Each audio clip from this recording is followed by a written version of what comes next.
Please be seated. Over 2 years ago, you all arrived to the Clinton School, Sturgis Hall more specifically, and you have come from all over the state of Arkansas, from here in the central part of the state to north of the tunnel. You have come from all over the region, Oklahoma, Louisiana. I've learned a lot about Louisiana through Madeline. And Texas, even though Texans might say they're actually a nation, but we'll put that aside. I'm Texan by marriage. And you've come from all over the country. Alaska, Miami, all places in between. And I think Ivana and Greg, you have the greatest extremes in weather. And you've come from all over the world.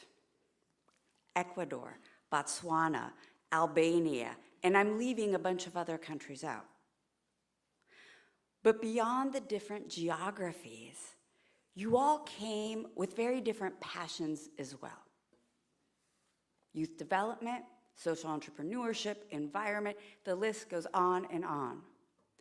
But regardless of where you hail from Benton, Arkansas, or Cape Coast, Ghana, or what you're passionate about, electoral reform like Carly, or food insecurity, you all come to the Clinton School for the same reason. You have a why. And it was my job, the job of everybody up here surrounding us at the Clinton School, to develop the how to meet your why. See, you've heard me say this before, but I'm going to say it one last time before I let you go. Good intentions only get you so far. Everyone believes in positive impact. I mean, you are not going to find someone who says, no, I don't believe in public service. Yeah, doing good in society is bad. We may come at it through different ways, but we all want something that's better. But talk is cheap. How do you move the needle? Well, you move the needle through the hard skills, through the program planning, the program evaluation, the learning how to communicate across divides, interpreting regression analysis. Thank you, Dr. Sunny. Hard skills are necessary, but they're not a sufficient component. And that's where our secret sauce comes in at the Clinton School. You're also getting on-the-ground experience. You're working with real partners. You're working on real problems. You're learning how to pivot when your data doesn't come through Brighton. What do? You learn how to pivot real time. When you've got to work on a team because this is a big project and you need a team, but you guys are driving each other crazy. Shout out to our Office of Field Service for helping bring together this beautiful marriage between the hard skills and the on-the-ground skills. You arrived with a deep desire to pursue your why, and now you are leaving with a toolkit filled full to the brim of the how. And let me be more specific. This toolkit is portable across issue areas, across sectors, across geographies. And this how is responsive to whatever you may be presented with. And this is the spiel that you got when you were enrolling in the Clinton School. That is what makes us unique. But you know what? In this moment in time, this is particularly relevant because we are in a moment of disruption and uncertainty. Whether you think the disruption is great or terrible, we are in a moment of disruption. Our environment has changed in short order, but our needs have not. Kids are still going to be hungry. Natural disasters are still going to ravage our towns across Arkansas. We're going to have to figure out how to build up again. However, how our problems will be solved, that's different.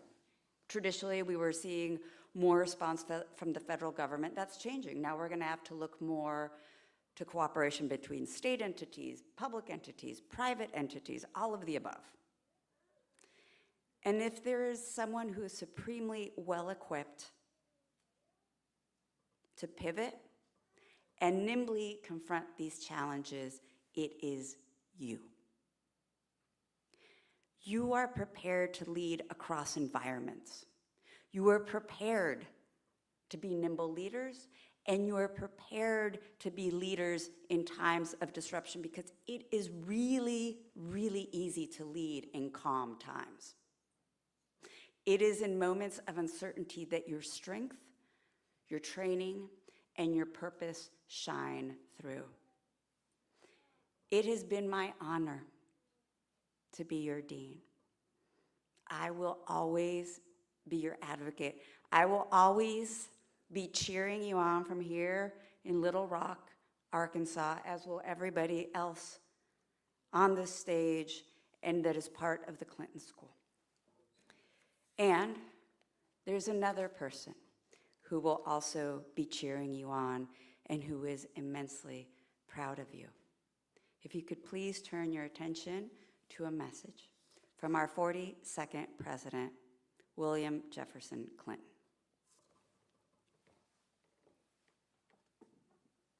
I want to congratulate the 43 members of the Clinton School of Public Services class of 2025 on a landmark day in your journey as leaders. Each of you began this program with a unique set of experiences, ideas, and goals, but you're all united by an unshakable belief that our common humanity is a powerful force for transformative, positive change. Whether you completed the in-person program or earned your Master of Public Service online, you're part of a remarkable group of graduates who've shown leadership, purpose, and impact. I'm honored to celebrate you along with your families and friends, Clinton School faculty and staff, and representatives of the University of Arkansas system. I know you're in for an inspiring message from your commencement speaker, someone who is no stranger to change-making, my longtime friend, Darren Williams. So to all of our graduates, thanks for your hard work, your dedication, your service over these past 2 years. I have every confidence that you'll tackle the challenges of today and seize the opportunities of tomorrow. I wish you well and can't wait to see what you'll do next.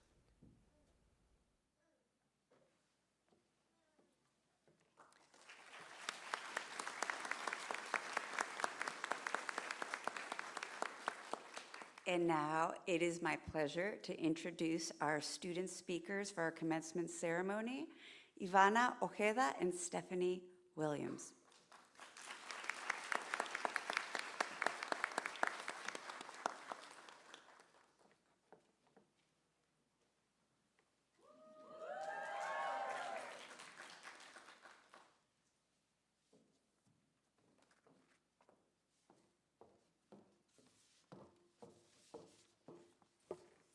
That was a little bit of a long walk, so thank you for your patience, everyone. Okay.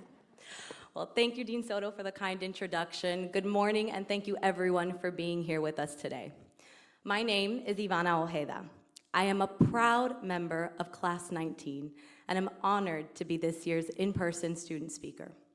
To my fellow classmates, thank you for entrusting me with this moment in time. I hope I can make the next 3 minutes as meaningful to you as they will be to me. At the beginning of this semester, fellow Class 19 mate Madeline had a countdown going for the number of days until graduation. Well, Madeline, I got inspired by your countdown, but took it a step further. 635. From Monday, August 14th, 2023, to today, Saturday,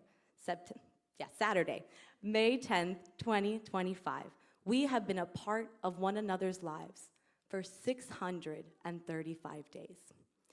Now, as I sat at my kitchen table and reflected on what those 635 days have looked like, I pulled out my stack of paper notebooks and flipped through all of the pages. Now, in addition to actual vocabulary from our in-class professors, what most stood out to me from those pages were quotes and key phrases I had scribbled down in color-coded word clouds of lessons and advice I gathered from you, Class 19. I thought I'd share some of those today. 1, public service is standing for the voiceless. Christina Ma H. Hambida. 2, if you're hanging a crooked picture within a crooked house, it won't look crooked at all. Richard Millard. 3, use your privilege wisely. Be mindful not to avert your eyes while intellectualizing society. Brighton Huynh. Now, I could go on and on with my list of quotes from all of you, but in the words of Dean Soto, at the end of the day, you may not remember all the details, but I want you to have the big picture. So here's my big picture. The p-value must always be lower than 0.04 to be statistically significant, okay? No, but really. For 635 days, I have been blessed with the privilege of learning your story, while you, in turn, have added to mine. To our faculty, our advisors, Dean Hoffpower and Dean Soto, you strengthen our skills in analysis, communication, planning, and evaluation, knowing these to be critical for listening and improving the communities around us. Thank you for training us on the tools we will need in the next chapter of our story as public servants. To the support systems of family and friends, both afar and in this very room, like my family who traveled from Miami and my partner who moved from New York, thank you. Your patience, encouragement, and love, whether through food, phone calls, or virtual hugs, gave us the space we needed to write this story of our chapter. And lastly, to my fellow classmates, first, for bearing with me through all of our student government emails, events, and excursions, but more importantly, for sharing in this experience with me. From late night practicum presentations to lengthy class discussions, to our trip to New Orleans for the SSA conference, our end of year gala, and more. These moments are embedded in my memory. Your words anchor the pages of technical language and vocabulary of my class notes. Thank you for making this chapter of my story rich, with your personal narratives and thought-provoking questions. I look forward to reading your next chapters as you continue to refine what public service truly means to you as alumni at the Clinton School. Gracias y felicidades.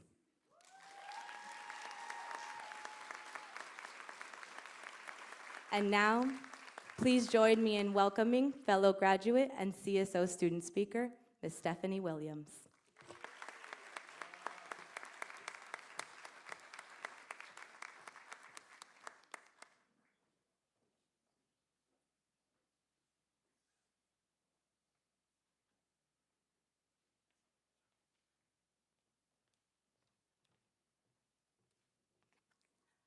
We'll be the first to agree that the walk was long. But good morning.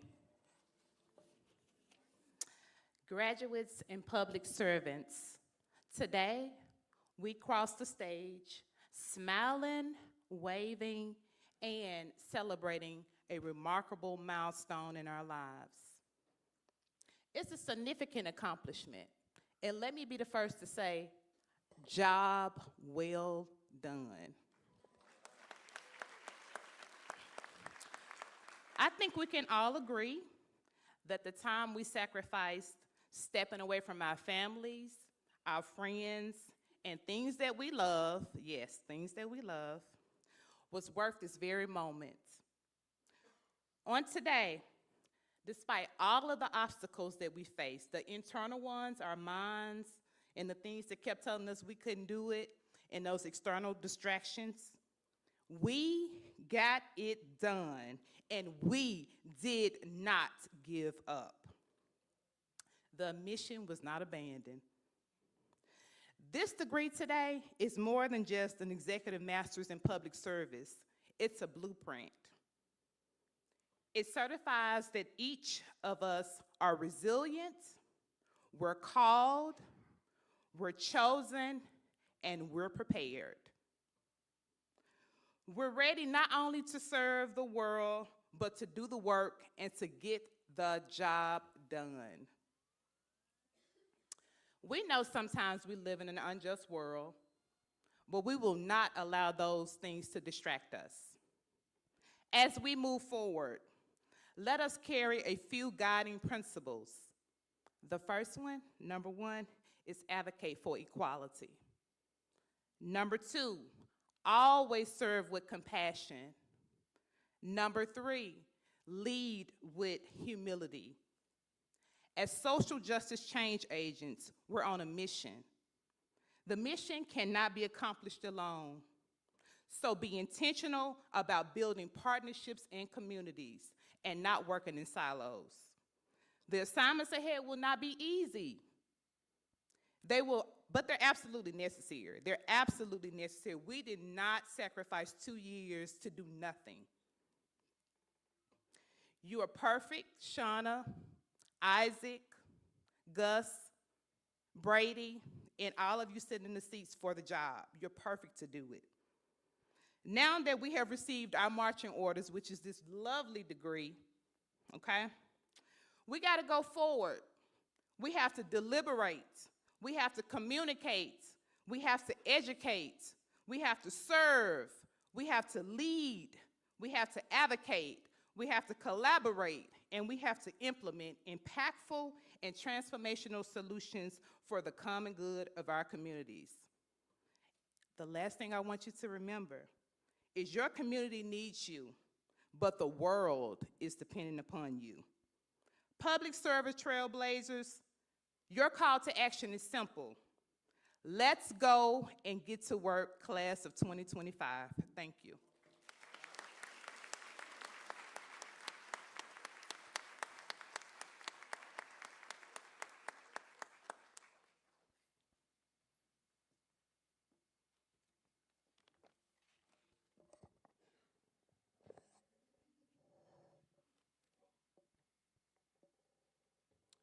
Good morning.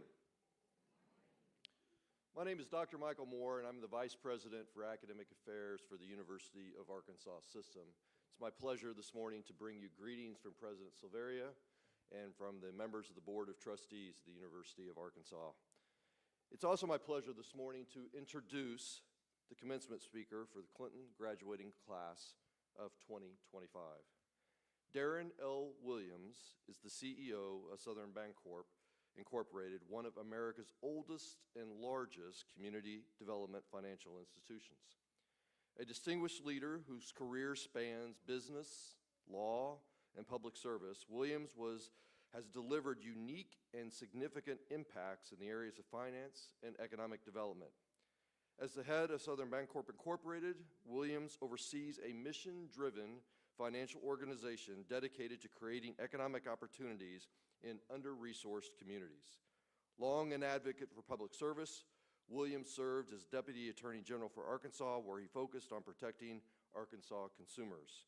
He continued that focus as managing partner at the law firm of Carney, Williams, Bates, Pulliam, and Bowman, where he practiced securities and consumer protection law, representing those harmed by large corporations.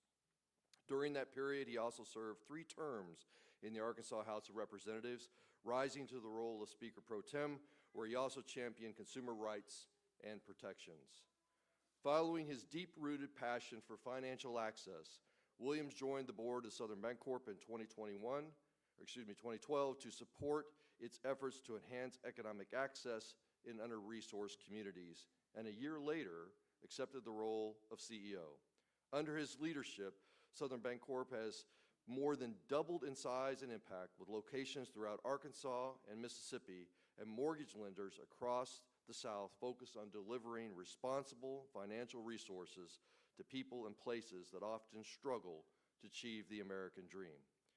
Williams has been recognized repeatedly for his contributions to the world of impact finance, including being named to Bloomberg's 50 Most Influential list in 2020 and Business Insider's list of 100 people transforming business in 2022.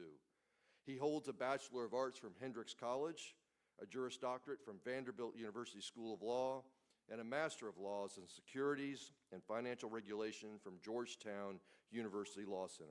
Ladies and gentlemen, please help me welcome Darren L. Williams.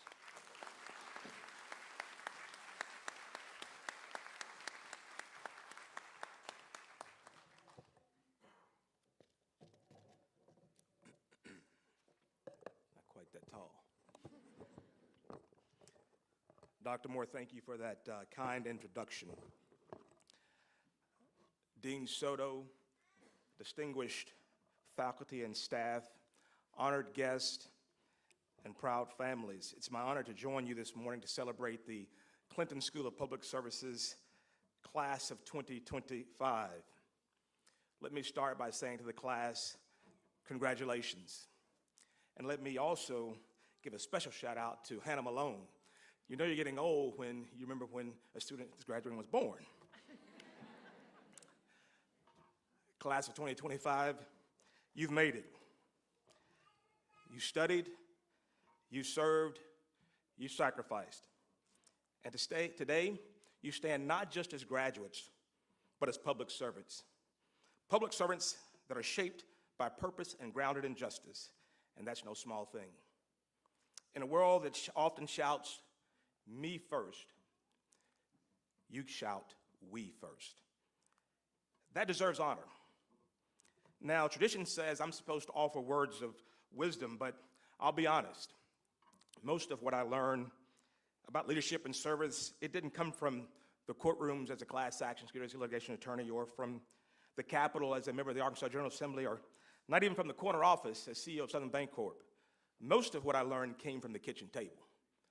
It came from my parents. You see, I hit the parent lottery. I was adopted at 2 weeks old by two extraordinary people. At the time of my adoption, my father was 56 years old. My mom was 47. Now I'm 56 now. I have no idea what I would do with a 2-week-old. Let's just say they're special people. But my parents, they never made headlines. I don't think they were ever asked to be a graduation speaker, but they did impact and shape my life in a positive way in the lives of so many people they encountered every day in their service. Together, they taught me what it means to live with integrity, faith, and compassion. We didn't have much, but we had enough. And what we had, they shared. I remember people knocking on our door at dinner time, folks who were hungry, hurting, and out of options. And I remember my mom quietly adding another plate to the dinner table. No person was turned away. Everyone was served, and everyone was heard. That's where my sense of public service began, not in policy or position, but in people. Not in theory, but in practice. Years later, after my father passed away, my mom, who had never handled our personal finances at the home, she became a target of predatory financial service providers. And when I discovered that she had been taken advantage of, that lit a fire inside of me. I knew that if my mom, who was a Spelman College graduate and a public school teacher for 34 years, if she could be taken advantage of, then she wasn't alone. My mom's experience, it inspired my wife and I to begin teaching a financial principles class at church because we didn't want anyone else to suffer from just not knowing about finance. And about 40 years ago, a young Arkansas governor had a similar desire to build a more financially inclusive Arkansas because he saw people in communities, particularly in the Arkansas Delta, that had been forgotten. They'd been redlined. They lacked access to capital and the necessary products and services to create positive economic opportunities for themselves and for their communities. Governor Clinton believed that one zip code shouldn't determine their destiny. He believed that if you're willing to work hard and play by the rules, then you should have access to the American dream. And yet, for far too many people, that was not the case. So he decided to do something about it. Governor Clinton, First Lady Hillary Clinton, and many other business community leaders decided to launch a financial experiment in Arkansas. They wanted to build a different type of financial institution, one that was not simply profit-driven, but was also purpose-driven. So in the mid-1980s, they raised about $10 million from the Walton Family Foundation, Rockefeller Foundation, others, to launch this financial experiment. And today, that financial experiment, Southern Bancorp, which I have the pleasure of leading, has blossomed into a $2.8 billion financial institution with 56 locations across Arkansas and Mississippi, a mortgage company that serves Alabama, Tennessee, and Georgia, in addition to Arkansas and Mississippi, as well as a digital bank that has customers in every state in the country. And what they did truly made a difference. Our work focused on serving people who are left out and left behind. We focus on serving underserved and low-resource communities in everything we do. We are their advocate. Though we're growing, we're not the biggest bank, but we are definitely trying to be the most purposeful one. But this experiment didn't just stop with Southern Bancorp. When Governor Clinton becomes President Clinton, he takes this idea and persuades Congress to pass the Regal Act, which established the Community Development Financial Institution Fund at the Department of Treasury in 1994. This CDFI fund was created to help create and establish and support mission-driven financial institutions across America serving underserved and under-resourced communities. And today, there are 1,400 CDFIs in America with over $435 billion in assets serving under-resourced communities and under-resourced people nationwide. But this experiment just didn't stop at America's borders. In partnership with the Global Alliance for Banking on Values, or GABV, our brand of mission-focused banking has extended to a growing network of 70 institutions in 45 countries on every continent except Antarctica. The financial institutions that make up the GABV network, we're dedicated to using finance for good. We not only want to finance the changes we want to see in America and the world, we want to change the financial system itself so that it's more responsive and inclusive to all people, not just the wealthy. So this financial experiment that's rooted in the Delta has grown to serve people across the world. It shows you what happens when you have the power of thinking we first. It's that same spirit of advocacy and service that shaped and sharpened you at the Clinton School. For 20 years, this school has turned vision into action, idealism into impact. And now, class of 2025, it's your turn. When you applied to this program, there was something motivating you, something pushing you and telling you to do more. Maybe it was a disparity that you saw that you wanted to address, or a question that you wanted to answer, or maybe like Governor Clinton, it was a problem in your home state, or maybe like my parents, it was just the problems you saw every day in society.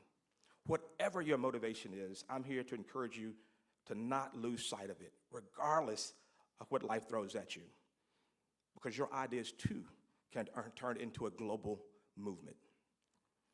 In a world today that's fast changing, I recognize that some of you may have started with a clear path that doesn't seem so clear right now. Maybe the organizations you wanted to work for, maybe it recently lost government funding, and just because it did, that doesn't mean the people who are relying on you for assistance or that organization for assistance, they're still in need of help. There never has been a greater need for service-minded people like you. It just may be that you'll have to find a different way. So I encourage you to, as you journey, to be flexible on your path. Be patient along your journey, and more importantly, relentlessly committed to making a difference. I'm proud to say that the Clinton School and Southern Bancorp, we have a 20-year history of partnership and impact. Several members of the very first class of the Clinton School completed their practicum in the Delta, working to assist Southern Bancorp's customers who were African-American farmers seeking to build a cooperative to have better profits. And today, Wes Pruitt, who is a 2019 graduate of Clinton School, he leads our green energy lending operations at Southern. Through Wes's leadership, Southern Bancorp is currently constructing a 1.5 megawatt solar facility in the Delta, which will begin generating electricity later this year. This power plant will offset 65% of our utility usage, and it will save us about $7 million over its life. But more importantly, it will save nearly 2,000 tons of carbon dioxide from being emitted into the atmosphere. You see, efforts like Wesley's and so many Clinton School graduates are making a difference and having positive impacts on society. So class of 2025, as you set off on your marked to have positive impacts in the world, let me offer you 3 truths and then I'll be done. First, service starts with listening. My parents didn't just help people, they heard people. They made people feel seen. And when people feel seen, they find strength to grow. Be the kind of leader that listens and lifts up other people. Number 2, systems don't fix themselves. They change because people like you refuse to accept brokenness as normal. So just don't work within the system, challenge it, transform it. And third, you belong in every room, whether it's the nonprofit boardroom, city council, classroom, or bank. You don't need permission to lead. You've already earned your place. Walk into it. And one final word, never forget your people. I carry my parents with me every day. Their example grounds me, their faith fuels me. Keep those who shape you close and let their light guide your service. Again, congratulations to the class of 2025. You've made it. You're ready. You've got next. So go. Serve boldly, lead humbly, love deeply, and always, always choose we first. Thank you.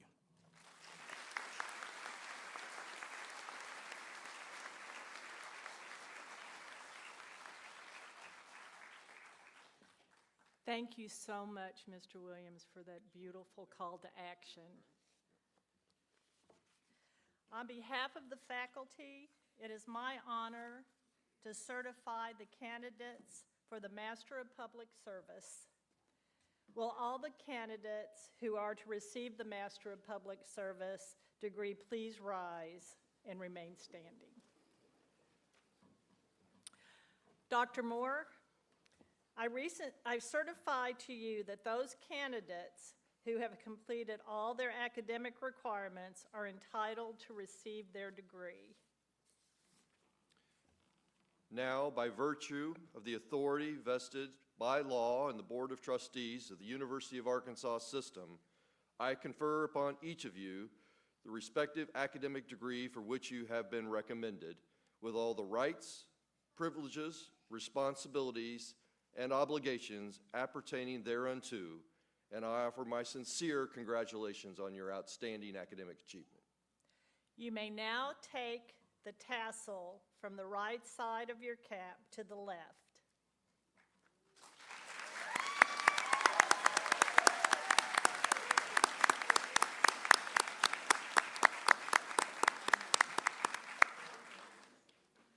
It is now time for the graduates to take the stage for the presentation of their masterhoods.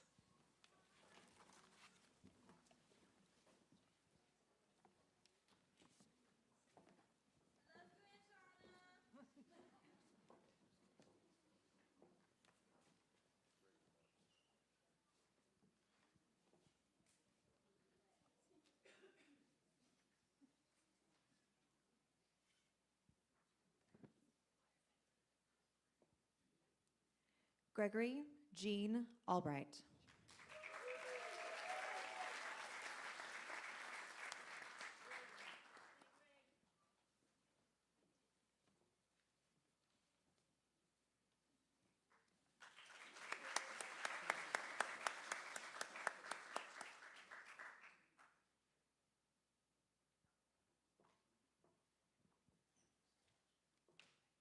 Carly Brooks Barnett.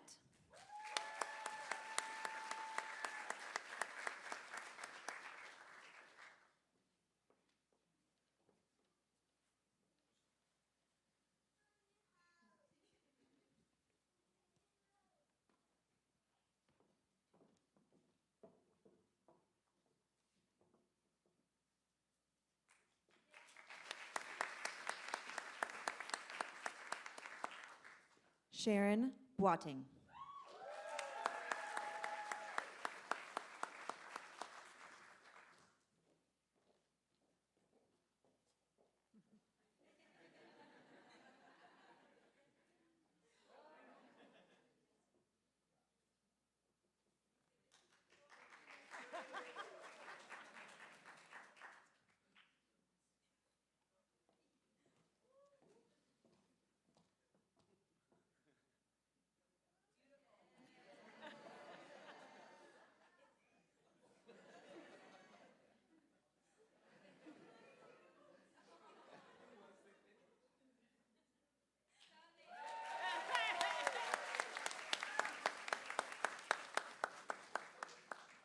Aaron Conrad.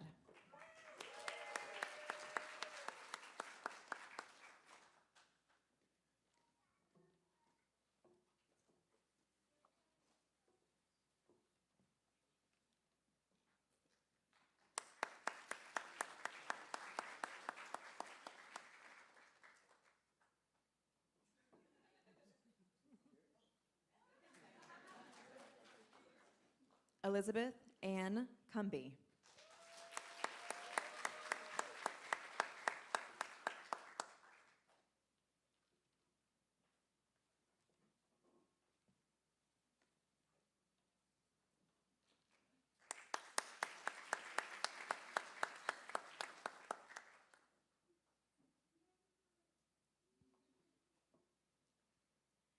Madeline, nope, I'm so sorry.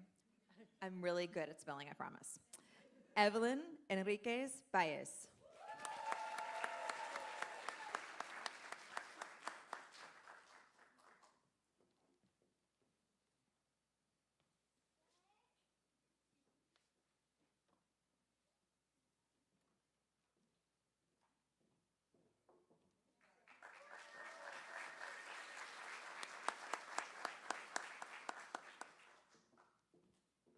Madeline Grace Frelia.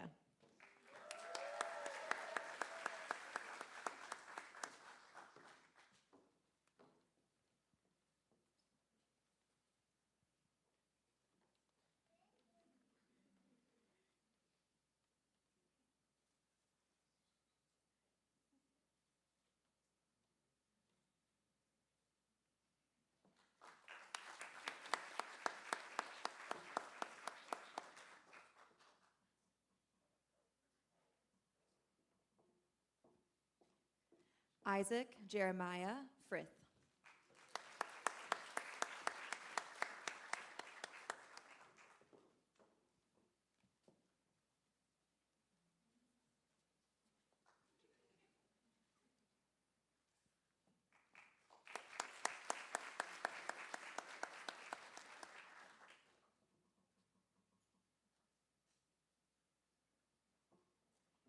In absentia, Adriana Garcia Devon.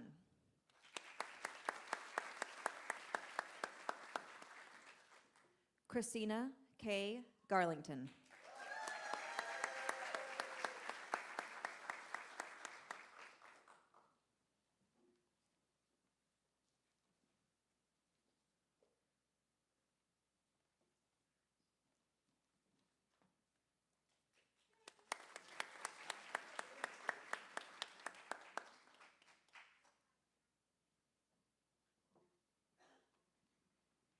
Brady Lee Goodwin.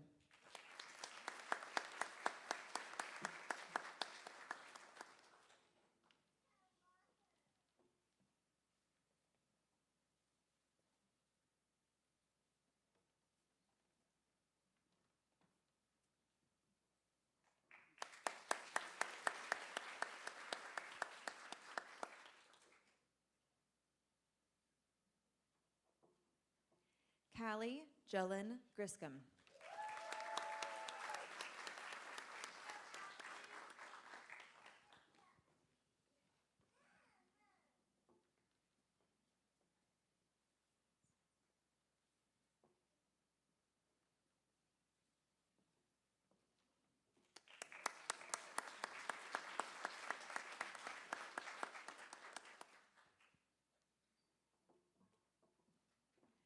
Christina Hambira.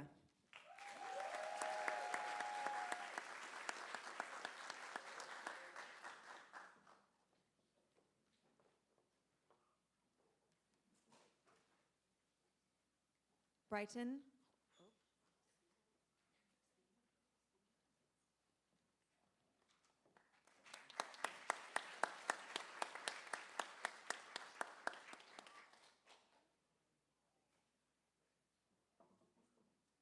Brighton Huynh.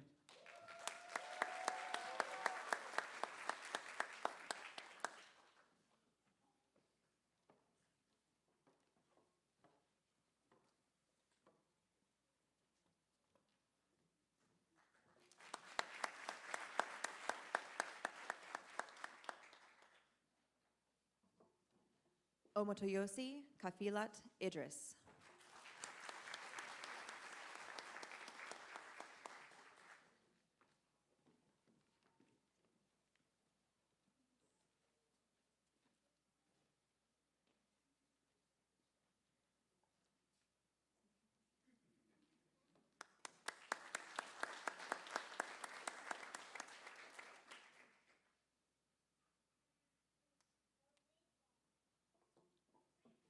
Sabrina Allegra Johnson.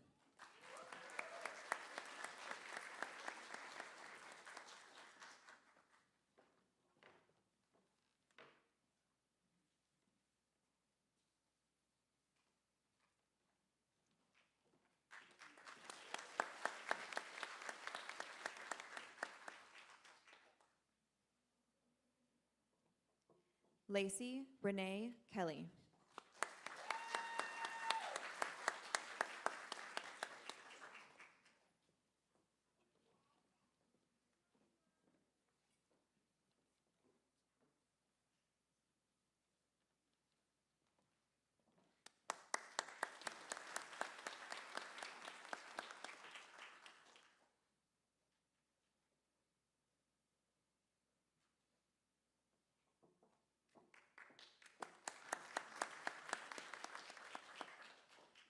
Shannon Paige Kenny.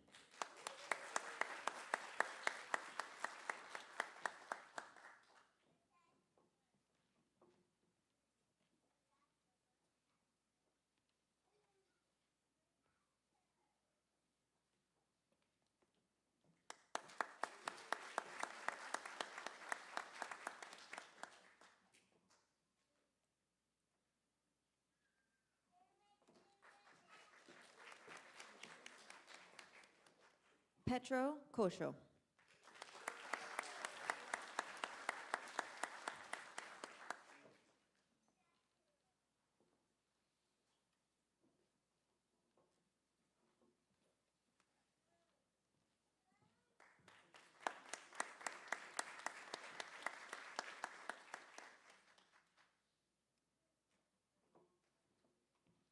Summer Nicole Lally.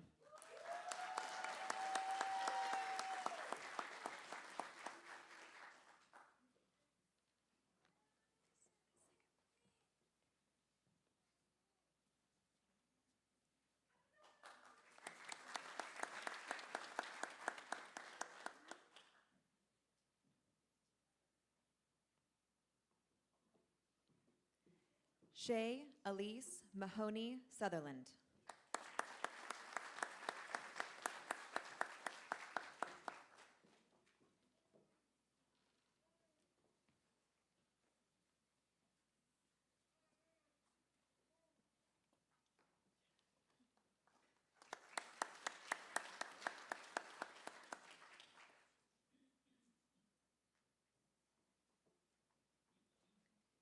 Hannah Elise Malone.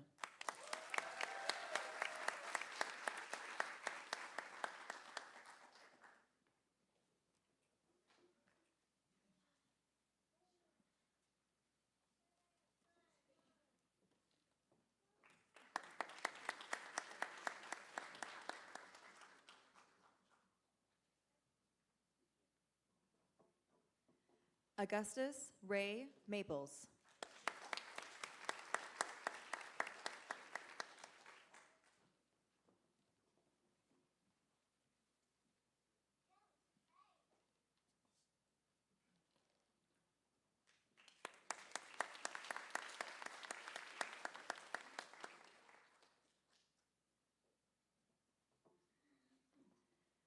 Shauna Rebecca McPherson.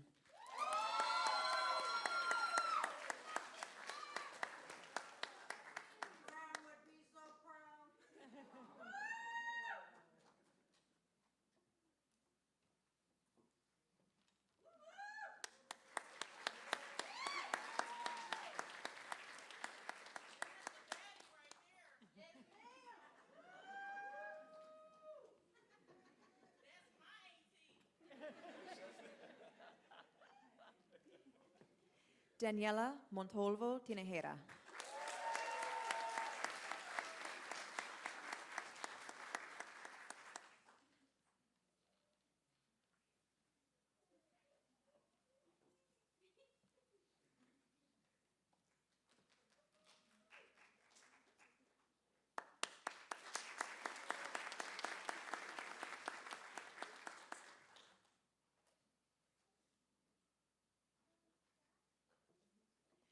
Penelope Norty.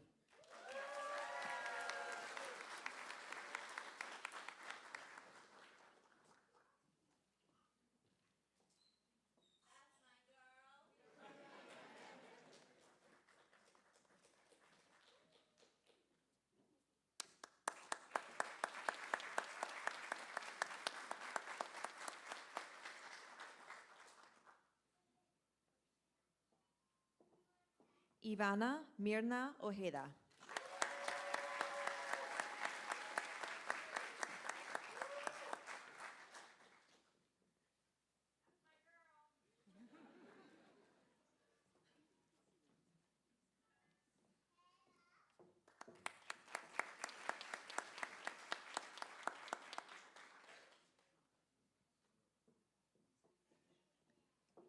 Olubenga Olawi.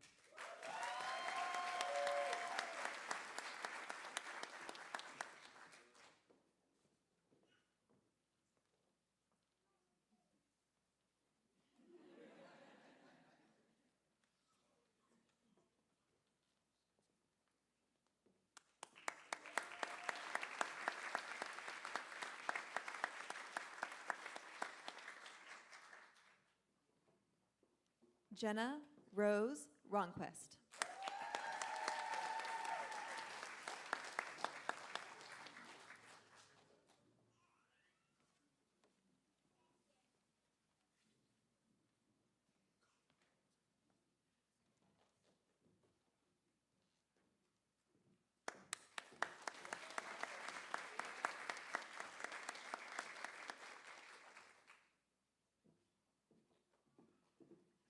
Afalabi Olalekan Salami.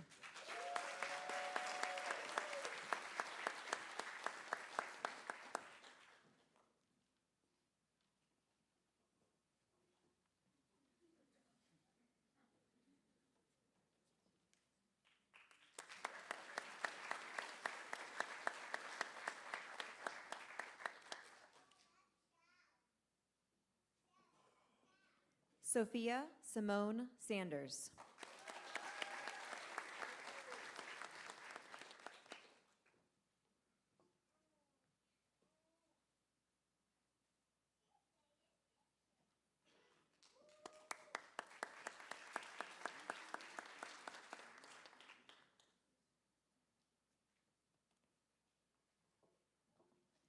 Victoria Paige Scott.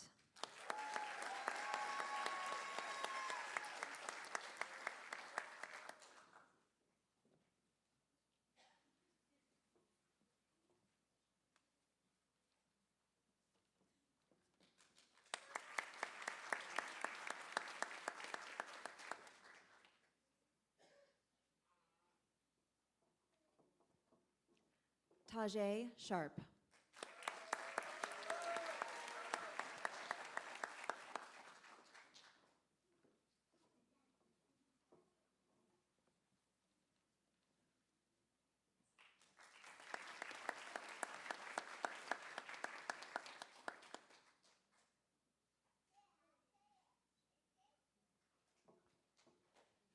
Vida Torbe.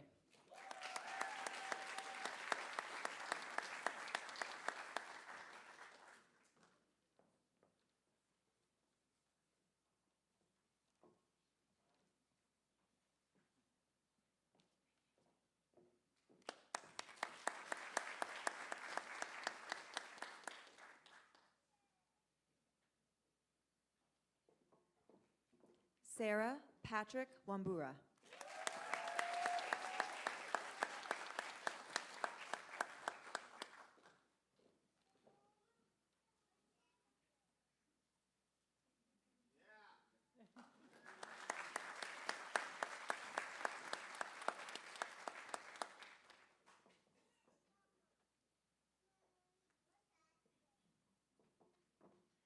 Gabriella Winta Wells.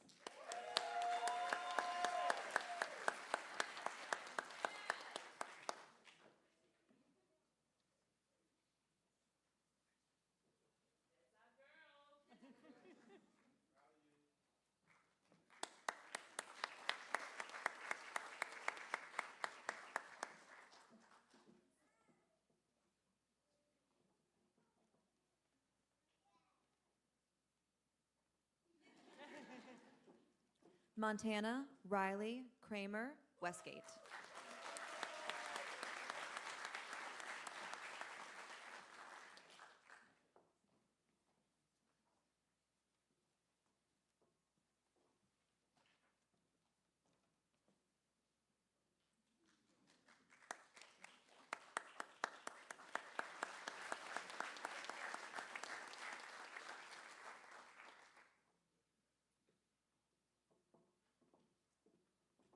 Stephanie Williams.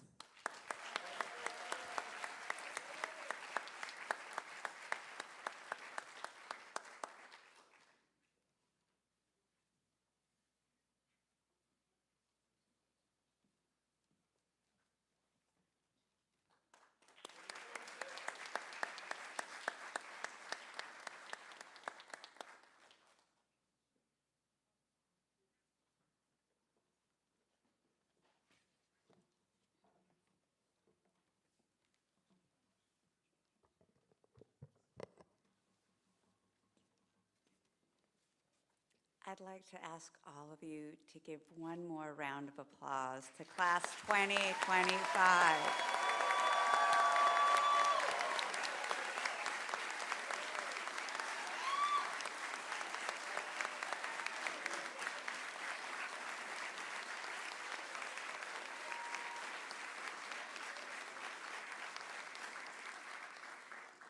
This is a bittersweet moment for me.